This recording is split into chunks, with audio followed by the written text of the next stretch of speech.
Hola, it's great to be in Miami at Florida International University. I want to thank President Rosenberg. I want to thank everybody here today. We've got a great group of folks assembled here. I've got a legislative all-star team behind me here. We have Senators Manny Diaz and Ray Rodriguez. Is Ileana here? Senator Ileana Garcia, great. We have Ileana. We also have Representatives Ngolia, Alupis, Fernandez Barquin, Rizzo, Busada Cabrera, Fabricio, Bush, Barrero, and Representative Danny Perez. So I want to thank them for all their hard work this session, not only on this bill that we'll sign today,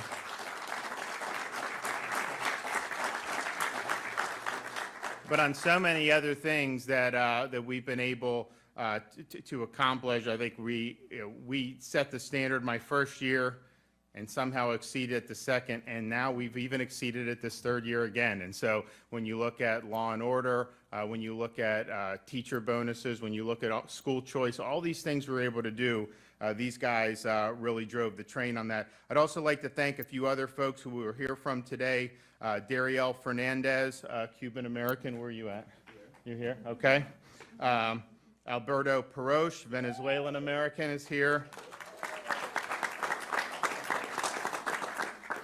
Felix Rodriguez, Cuban-American icon. Where's Felix?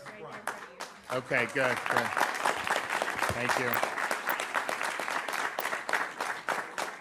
Carlos Diaz Rocio, and also James O'Keefe from Project Veritas.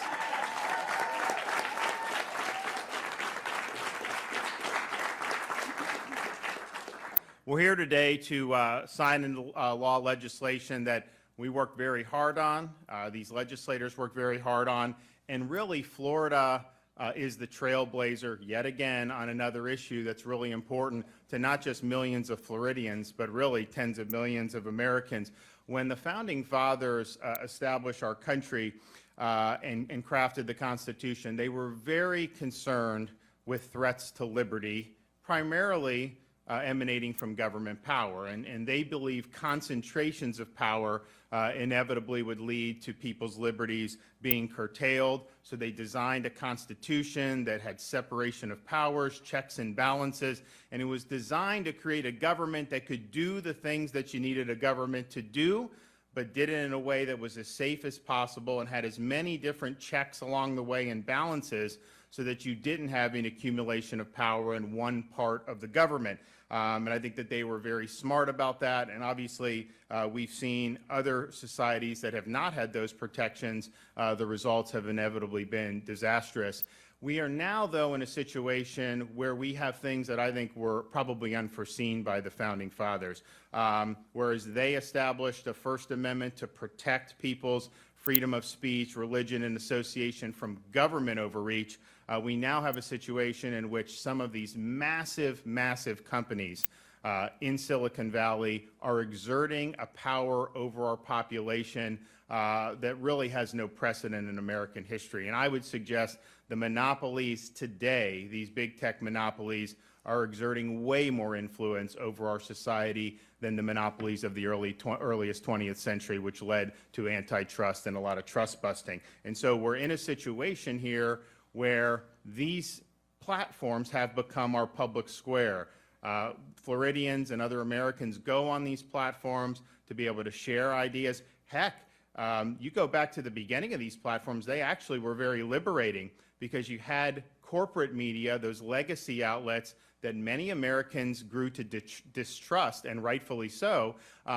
They no longer had the monopoly on information. You could actually go around the legacy media, share information on these platforms, and that was very, very positive for millions and millions of Americans. And actually, it was a little too positive, and the powers that be didn't like that. And so I think what we've seen in recent years is a shift away from internet platforms, social media platforms, from really being liberating forces to now being enforcers of orthodoxy. And so their primary mission, or one of their major missions, seems to be suppressing ideas that are either inconvenient to the narrative or that which they personally disagree with. And you think about some of the things that are in the news just most recently. Of the last however many decades, some of the major issues that we've had to deal with, I would say two of the major issues when people look back on this period will be the efficacy of coronavirus lockdowns and the origin of the coronavirus in Wuhan, China. Now we have information that this very well may have emanated from the Wuhan lab, that it was a leak from the lab. But you remember when people last year were raising that as something that needed to be investigated, they were deplatformed for talking about the lab leak. They were censored for having said that, and now even Fauci admits that this may be something that very well is the case. Are they going to now censor Fauci and pull him down off social media? So this shows you, because corporate media said it was a conspiracy theory at the outset, these big tech oligarchs responded to that, pulled down, instead of having an honest debate about something that's very, very important.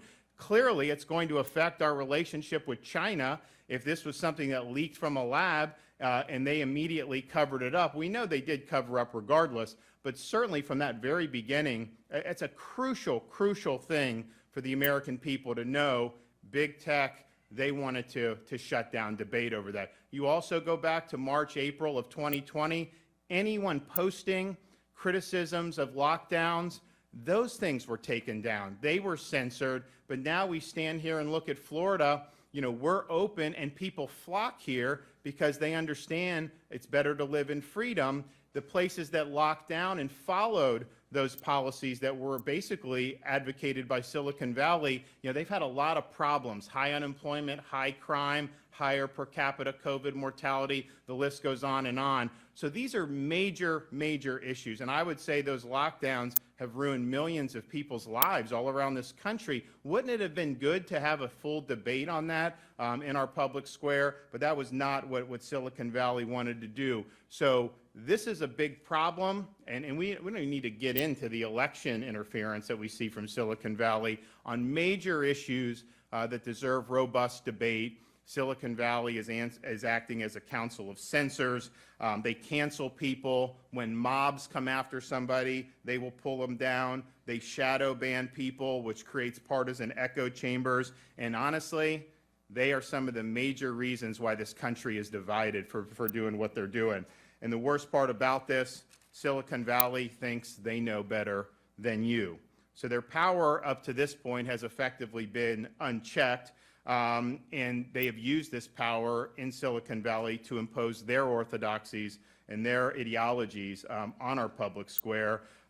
This is not how a free society should operate. They use secret algorithms and shadow banning to shape debates and control the flow of information, but yet they evade accountability by claiming they're just neutral platforms, even as they amplify partisan agendas and censor dissent. So every day they act as the proverbial big brother. In 2021 looks an awful lot like the fictitious 1984. So it's time to step up and ensure that we, the people, especially our everyday Floridians, are guaranteed protection against the Silicon Valley power grab. With the reform we will sign in today, we'll be the first state to hold big tech accountable so that everyday people who use their platforms have an ability to fight back.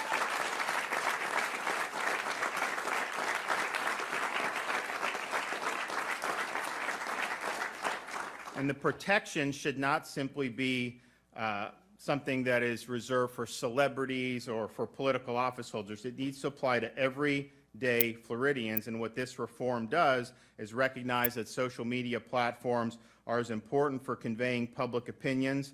They're effectively a common carrier in everyday society, and they really need to be viewed that way.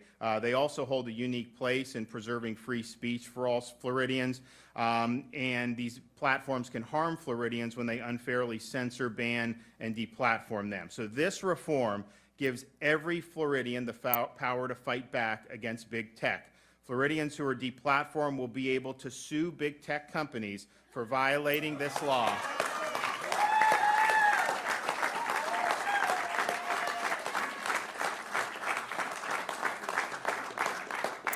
And courts may award up to $100,000 in damages for each proven claim. These protections aren't just for elite, but for everyday people, millions of people who rely on social media to keep up with the news, do business, and stay connected with family and friends. We're the first state to hold these big tech companies to this standard of transparency and accountability. The law requires the platforms to publish detailed standards explaining how they decide which voices to censor, and they need to apply those standards consistently. That's not what happens. You look, they have these standards, they always change it, and if you're on one side, it seems to be any little foot foul, you're gone. And if you're on the right side from their perspective, then you can get away with whatever you want.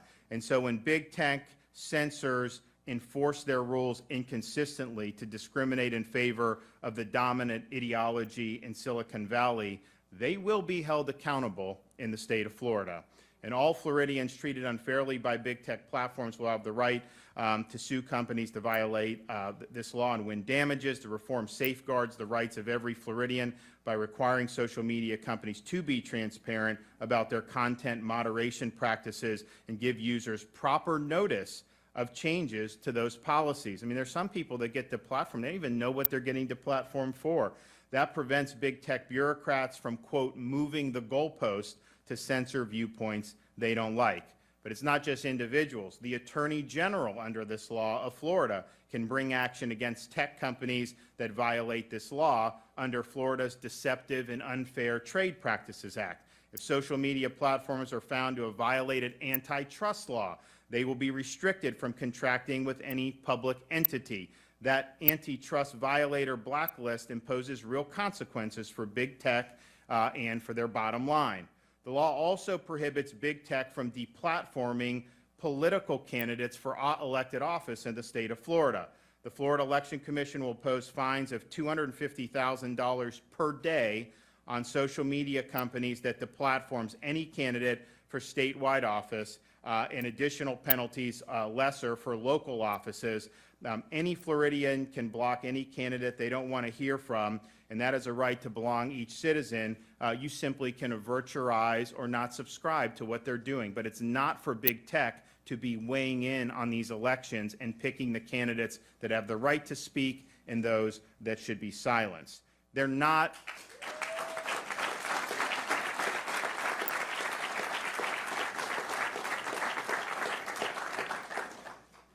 Now, if there's an old saying, I think it was Bill Buckey that said he would rather be governed by the first 2,000 names in the Boston phone book than the Harvard faculty. Well, I would say if I had to pick one group of people to not be governed by, it would be the bureaucrats and oligarchs in Silicon Valley. They are not the arbiters of truth.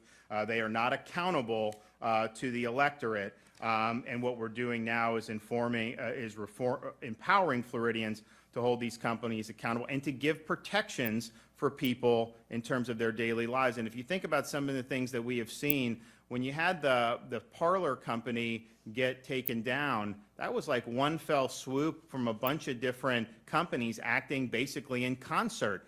They took them off web hosting, they took their payment processing, they took all this stuff down. So just think about it. You run a small business and you have all these different things that impact how you do it. You advertise online, you have a payment processor, you have an email distribution list, all these things. And what, if someone in Silicon Valley doesn't like you, then they can work together and just wipe you off. That's people's livelihoods that are at stake. Those are people's businesses and ultimately people's jobs that are at stake. And so I think the implications are profound, and I think the protections we are providing today against big tech censorship will make a difference. And not only that, we're already seeing other states are now starting to follow suit. And so it starts in Florida, but it's not going to end in Florida. And I think we're going to have a huge movement behind us.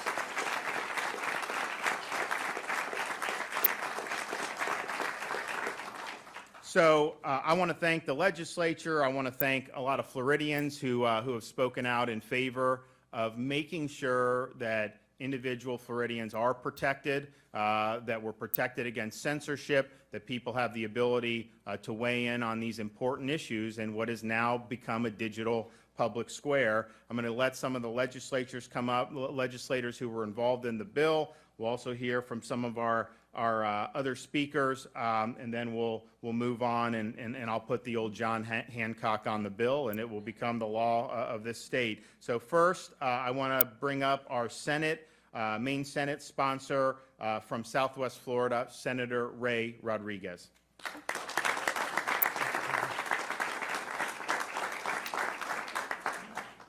Good morning.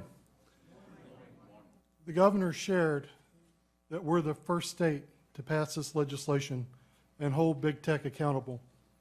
What he didn't share with you is we weren't the first state to introduce this legislation. This legislation has been introduced in multiple states, and big tech has put their lobbyists to work, and they've killed it in every other state but one. That state passed the bill, it then went to the governor, and big tech put the pressure on the governor, and the governor vetoed the bill. But not in Florida, not today.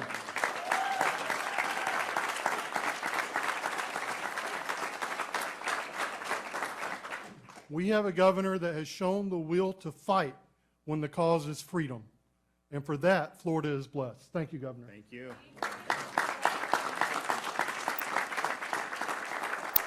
And I'll just say there's two things to take away from this bill that I hope you leave with.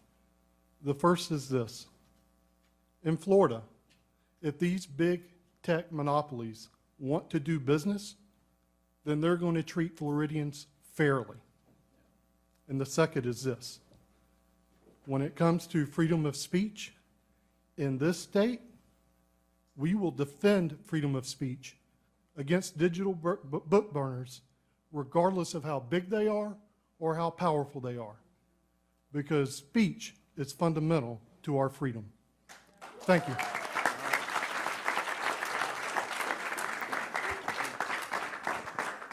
Our main House sponsor from Hernando County on the other coast of Florida, Blaise Ngolia.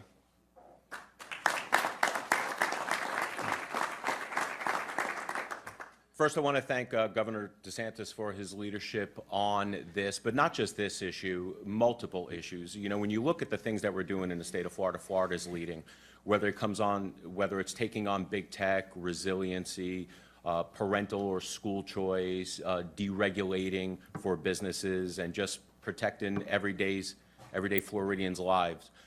This legislature and this governor is leading where other governors are shying away from these big obstacles. So, Governor, thank you for everything that you do for the state of Florida.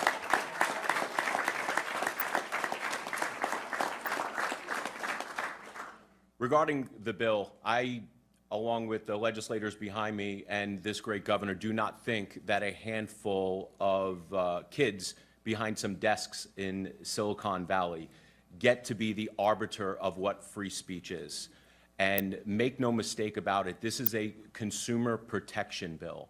Our Floridians are being hurt by these big tech oligarchs. These companies are huge, huge monopolies, and it is about time that somebody took them on head on. Thank you, Governor, for your leadership on this issue. Okay.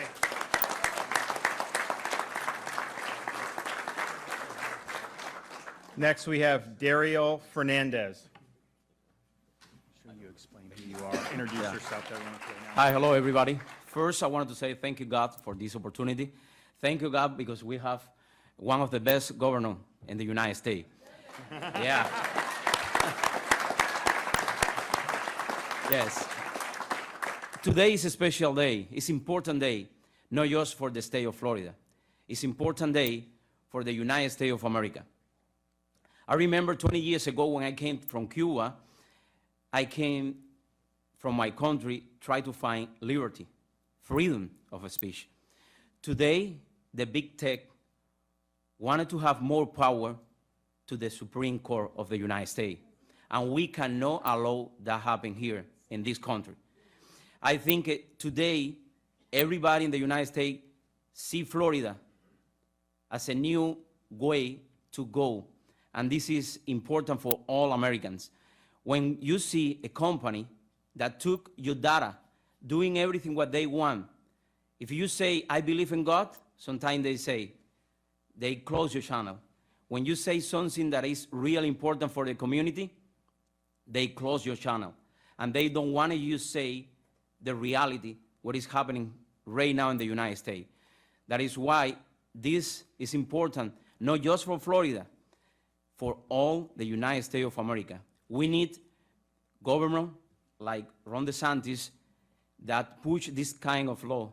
We need elected officials that help the community, and the community have an important role in this because they are the one that can help to pass what is happening right now. Thank you so much. God bless you. All right, thanks.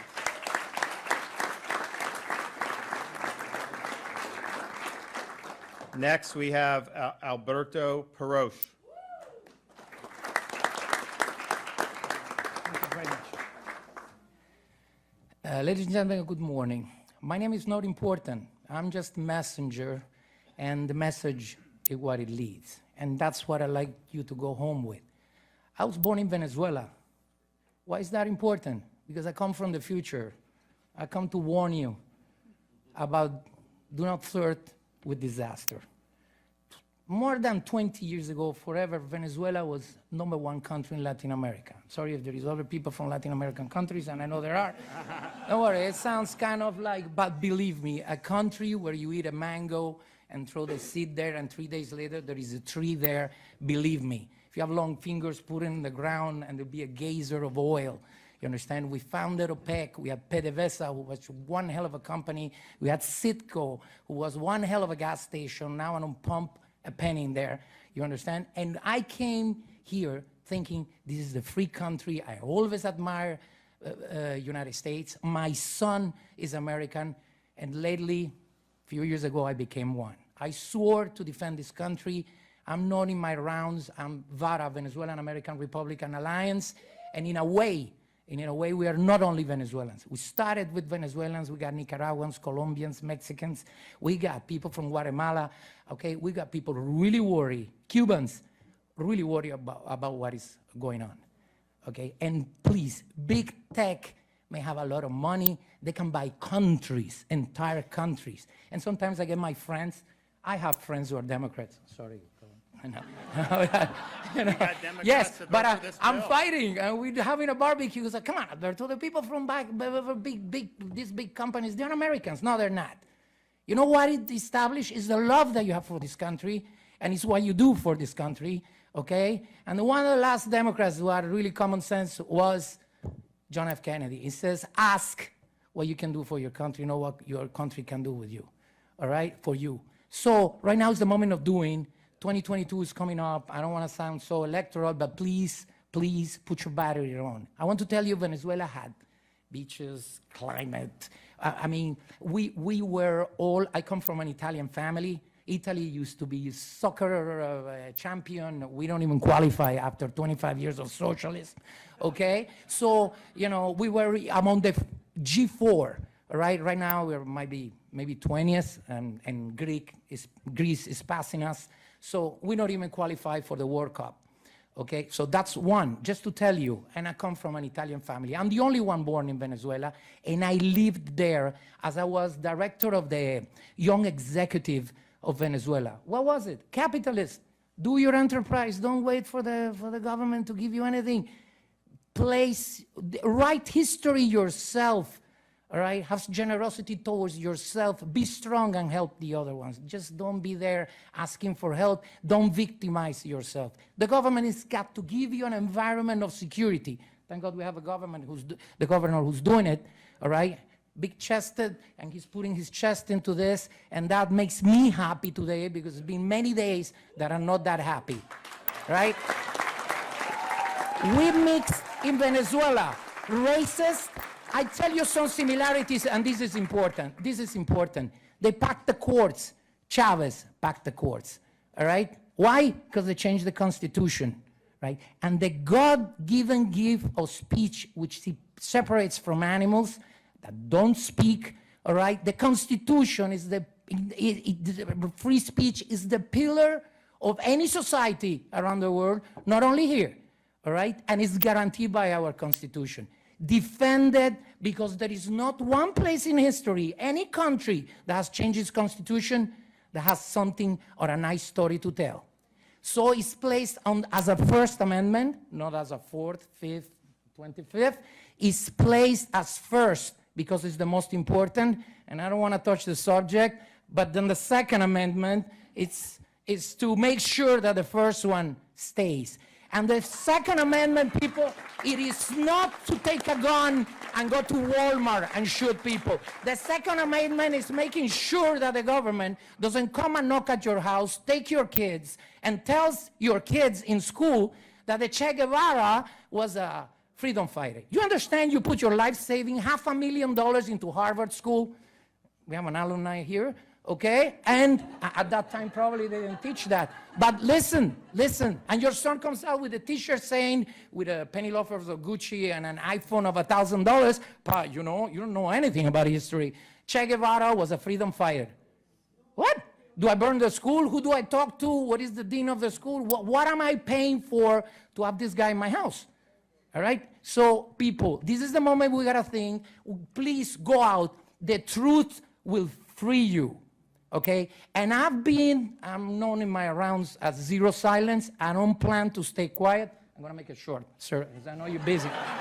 But do not stay quiet. Whoever stays quiet because of fear is an accomplice to what is about to be here. You understand what I'm saying? Please, speak. This is the moment. Back this man up.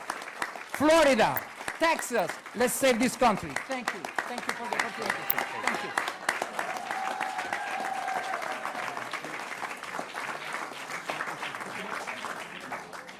Okay, Felix, can you come up here and top that for us?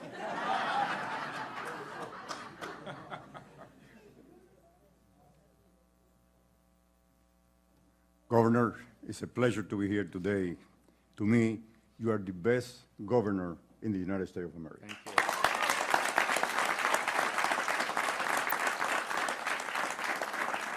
Thank you. I came to this country when I was 13 years old in 1954. I came to school here, graduated in Park Hilman Prep in Pennsylvania in 1960. I was accepted at the University of Miami for engineering, but I decided I had to do something about what's going on in my homeland. So I joined the Bay of Pigs invasion. And then I continued to work with the CIA for many years in 3 different continents. What I am seeing today is very worrisome to all of us. We lost our country one time. I don't want to lose my country the second time.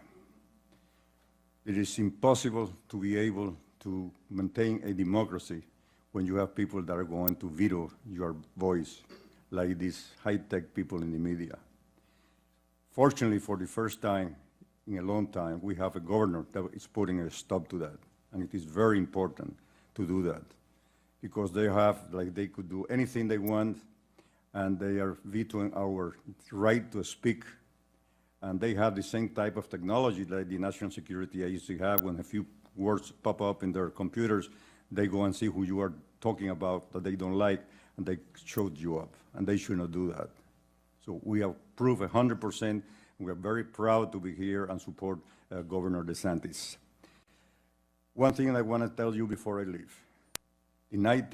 The 2022 election is probably going to be the most important election in the life of the United States of America. If we don't win back the Senate and the House, we are going to lose the United States of America as we know it today. There's no question about it in my mind. And you know what? May 31st, I'll be 80 years old. I have no place to go. God bless you. God bless the United States of America. Thank you.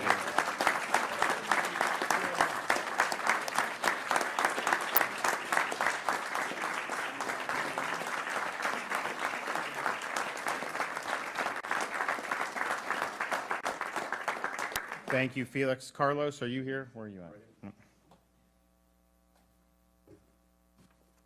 Thank you, Mr. Governor. How do you top that? Wow. If you would allow me, let me do 3 things. Number 1, give you a few thank yous. Number 2, tell you about this new center, the Adam Smith Center. And number 3, give you some personal observations about this historic bill. So first, thank you, Mr. Governor. Thank you for being here. Thank you for your support of the center. And thank you for implementing policies that are the envy of the nation. So thank you. Thank you to the Lieutenant Governor for your leadership and to the senators and representatives here. And let me single out two of them who were truly instrumental in getting this center off the ground. Senators Rodriguez and Diaz right behind me. Thank you for all the support. And one more thank you. Thank you to the leadership of FIU, the president, the provost, the vice presidents, for welcoming the center with such open arms and for welcoming me personally with such warmth and enthusiasm. Because we are FIU's newest center, let me tell you just a word about who we are and who we aspire to be. Working at the intersection of government policy and the free market, the Adam Smith Center for Economic Freedom hopes to become a world-class, independent, nonpartisan think tank right here in the heart of Miami to inform, to influence, and to inspire current and future leaders to develop and implement innovative, meaningful, and effective public policies to advance individual freedom and human prosperity. Established by our own legislature and governor less than a year ago, the center will harness the power of research to offer a better understanding of our capitalist system and its impact on economic growth, both at home and abroad. Through our activities and programs, we hope to inspire policy discussions, analysis, and decision-making. We are steadfast in our commitment to objectivity and nonpartisanship, which means that we will promote ideas and discussions that are relevant to both sides of the political aisle, with meaningful and honest representation from both Republicans and Democrats, from both academics and practitioners. As a university, we strongly believe in the principles of free expression and the respectful exchange of different ideas and viewpoints, even when those ideas and viewpoints are difficult to hear.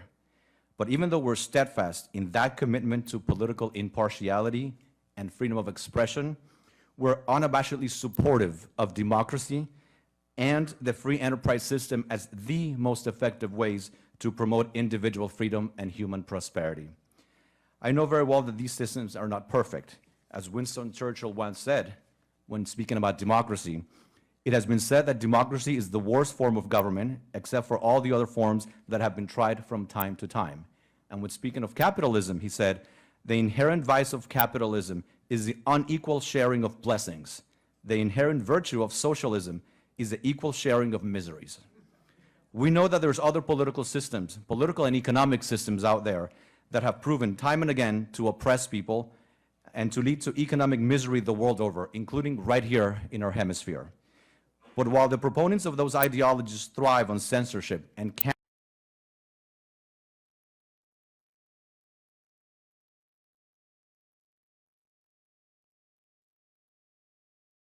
as a center, we will be laser focused on empirically and rigorously studying different varieties of capitalism and promoting a more responsible and thoughtful free enterprise system in Florida, in the United States, and around the world. That is why we feel it's so important for organizations to be committed to the principles of fairness and impartiality, especially when they're responsible for hosting and disseminating different forms of expression. And that is why it becomes necessary, at times, for there to be meaningful laws that regulate the behavior of actors that break with those important principles. And as we know, that is exactly what has been happening with big tech. Listen, I believe that in general, less regulation is always better than more regulation, period.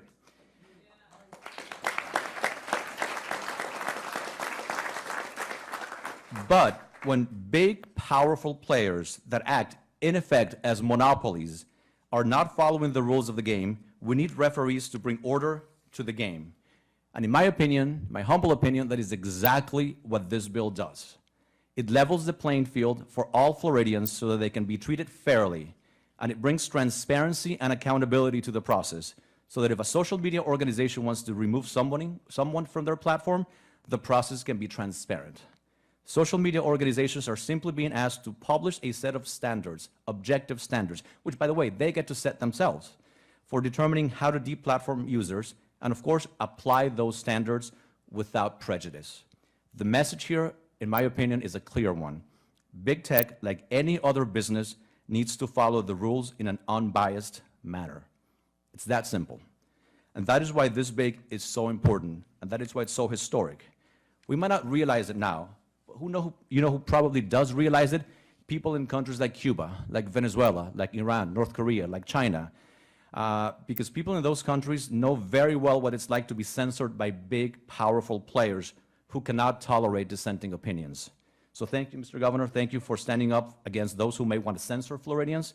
Thank you for standing up against potentially unfair and arbitrary censorship, and for promoting free speech throughout our great state. Listen, people can agree or disagree on the substance or even the details of a bill. That is normal. In fact, that is healthy, but we should always stand up together to protect freedom of expression, and we need to be concerned about censorship of any type. Mr. Governor, as you know so well, taking on a player as big and as powerful as big tech is not easy. It takes courage. Therefore, we know that there's always going to be controversy around it. And that is why we would like to serve here at the center as a neutral place where people with different perspectives can come in and debate the merits and the liabilities of this bill or any bill, present their opinions, defend them with evidence, with data, with solid arguments, and yes, with passion. And that is how we can make progress, not by supporting or opposing something for the sake of it, but by going through the arguments and defending them rigorously and transparently. So, Mr. Governor, we would like to offer that platform to you and to anyone who wants to engage in a serious debate about the issue so we can collectively promote individual freedom and advance human prosperity in a society where different people can work together for the common good, even when, or I should say especially when, they disagree with one another. Thank you. Thank you.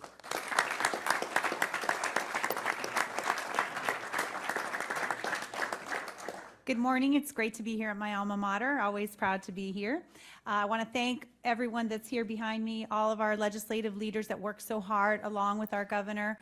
And the reason that Florida is leading today, and not just today, is because we have a great governor in Ron DeSantis.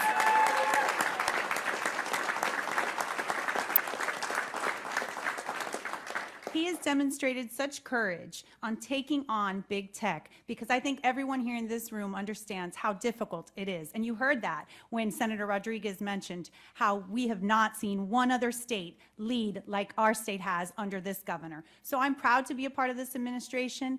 And we heard from our past an icon like Felix, who not only has been so important for our community, our state, and our country, and what he has done for this country. And I thank you, Felix. We also heard from the future, my good friends over there, my Venezuelan friends. And I think the words that he shared, the warnings that he shared, should really shake us to our core. But today, we're going to hear from the president when our governor signs this bill and puts us on a path to protecting everyday Floridians and making sure that we will not be censored, we will not be silenced. And the ugliness that we've seen in so many of our community that have fled communism, tyranny, and oppression, that those ugly demons won't rear their head here in Florida. And thank you again for being here, and thank you, Governor DeSantis, for taking this issue on.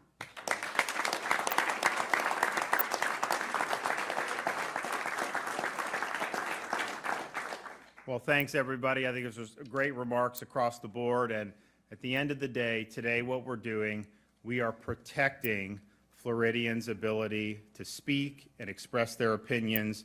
This will lead to more speech, not less speech, because speech that's inconvenient to the narrative will be protected, where it doesn't have those protections going on now. And, you know, we think, when I heard Felix come up, you know, we tend to think of threats to liberty in the guise of a bearded tyrant with military fatigues, and as we know, that is absolutely the case, and we see the legacy of that tyranny in places like Cuba and Venezuela.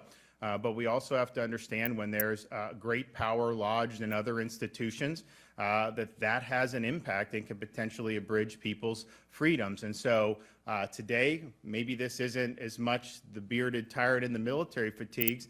You know, maybe the person is in pajamas on their laptop drinking a soy latte in Silicon Valley. But you know what? When they have the power to be able to silence you, you take it seriously. And so that's what we're doing here today. I think we will have more robust debate in the state of Florida as a result of the legislation that we're signing today. And I can tell you this, if you believe in the power of your own ideas, you should welcome robust debate. You should want there to be people that you can show why what you stand for is correct. When they try to silence silence criticism of lockdown, silence people raising questions about the origin of the virus, silencing stories that are inconvenient for their preferred candidates. When they do that, that shows you that they don't have confidence that their side would ultimately prevail, because ultimately the truth will set you free. And so that's what we're doing here in the state of Florida, protecting everyday Floridians and ensuring that we have more speech, not less speech. And with that, we'll make it official.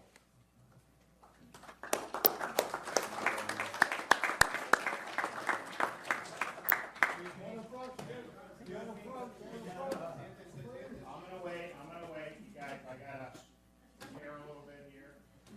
I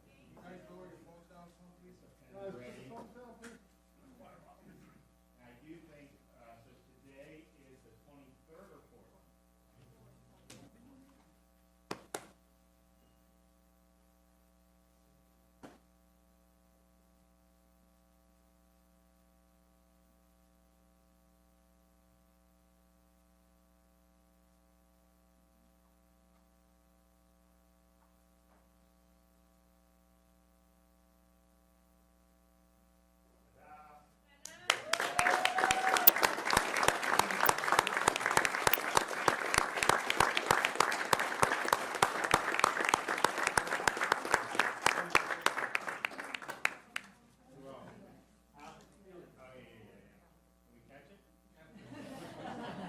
Who else? Yes, absolutely. Of course, of course. Got one? Anyone else? I'll take one. Okay. All right. In the books, guys. Good All job. right.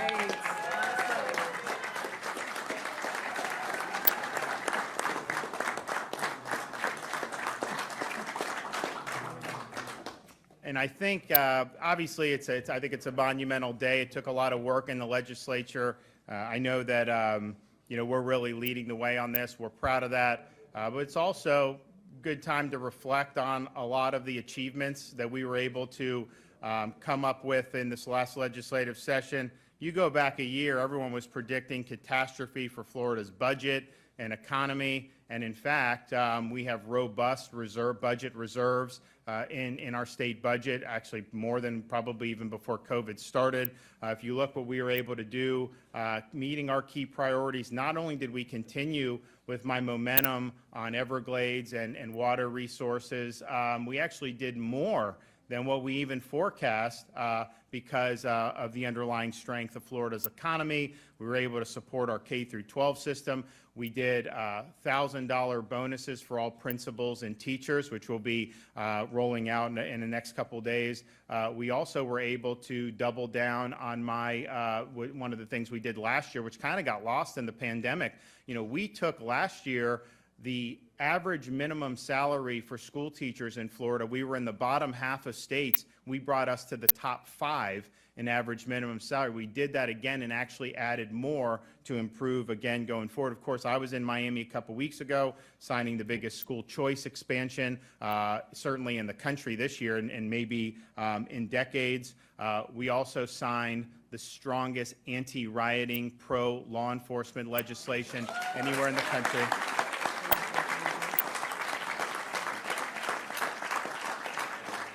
We are not going to let any local government defund law enforcement. We will hold you accountable if you're violent. And we're going to let everyone that wears that uniform to protect and serve us, that we stand with you. And not only are we not defunding the police, we're funding them and then some. We secured $1,000 bonuses for all first responders and law enforcement in the state of Florida. We signed a strong, transparent election integrity package which bans ballot harvesting in the state of Florida and bans Zuckerbucks. So we're here talking about big tech. They poured hundreds of millions of dollars into these groups that effectively ran elections in certain parts of the country. That's unacceptable, and with my signature on that bill a couple weeks ago, that is illegal in the state of Florida. We're not going to let special interests run our elections, and we've got a lot more stuff that's coming down the pike. So all I can say is, we believe that we have probably unprecedented momentum in terms of what's gone on with the economy in Florida. I mean, people have the ability, a right to work, right to operate businesses. They're expanding. In fact, they need more employees. I mean, that's really the main thing at this point. People's home values are going up. So we're proud of what we've been able to accomplish. You know, we are effectively America's West Berlin over the last year, and people have viewed this as a free zone where not only they move to follow their dreams, but even if it's just visiting for a time to escape some of the more repressive policies, and that even includes people that impose repressive policies, will still come down to Florida and actually have a little thing. So it's all good. Javier.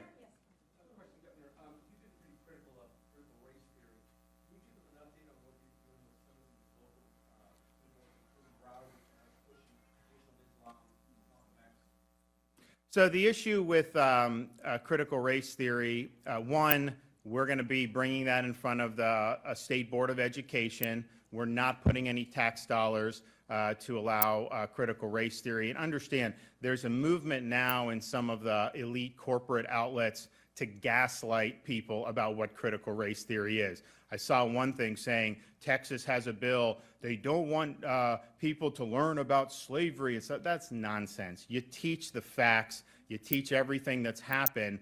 But what critical race theory is basically race essentialism. It teaches people to view that as the most important characteristic. And obviously, if you're certain races, Caucasian, whatnot, they view that in a negative fashion. That is not something that's appropriate for schools. It's based on historical falsehoods. For example, some of these folks have tried to say the American Revolution was fought because they wanted to preserve slavery. Really? In Lexington and Concord? Is that what they were fighting about? I mean, just open up a history book, read the pamphlets, read what they were doing at the time. And so, yeah, it doesn't have a place. The Board of Education is going to act, I think it's coming up in like a week or two. But ultimately, look, it's going to be up to the legislature and me if you continue to have some of this movement in spite of the state policy. I mean, it really should have funding consequences that flow from it.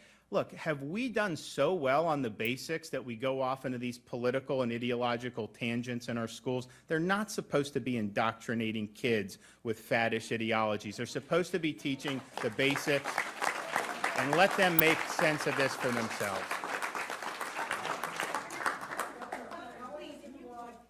If you could please comment today's announcement by the Florida Department of Economic Opportunity that we're stopping the additional federal pandemic assistance, additional Sure. $200 a week, please. Yeah, so the DEO put out the notice that, so we reinstituted the job search requirements and now discontinuing the added federal money. And the reason is simple. We got almost 500,000 job openings in the state of Florida. And so,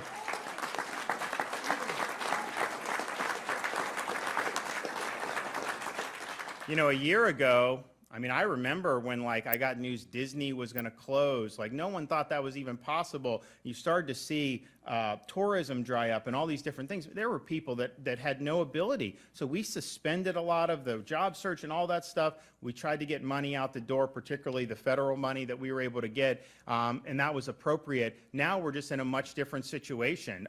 No matter where I go in the state of Florida, people will tell me, hey, we love Florida's great. Thanks for what you're doing, Governor. We just need to find more people to want to work. So the jobs are there. We're proud of the fact that we've got a lot of economic momentum. And so now we're transitioning from kind of, relief in the midst of a crisis to now having the more traditional reemployment outlook, that this is something that's a stopgap for people until they can get back on their feet and get back to work. But I'm confident with almost 500,000 job openings that people are going to be able to get a job and get back to work. And, most Floridians, to their credit, have worked really hard throughout the entire course of the year. There are folks, and I actually meet some of them who, even though some of the benefits are pretty significant. They've just decided, you know what, I love my job, I want to be doing it or whatever. But I think this aligns the incentives better, and I think it'll really help, particularly a lot of our mom and pops. We have restaurants that are thriving. Most places, the restaurant industry got totally decimated. Here, it's doing much better. But they'll have to close for a day or two just because they don't have enough staff to be able to do it. Yes, ma'am.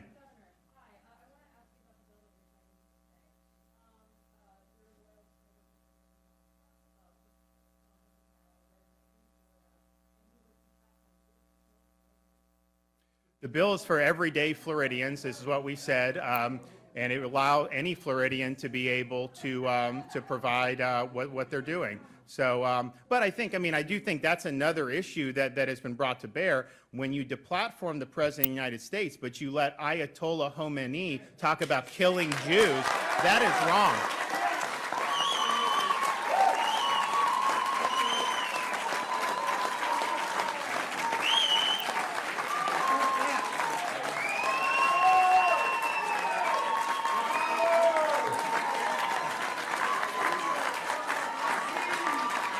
All right. Thank you, guys. God bless everybody.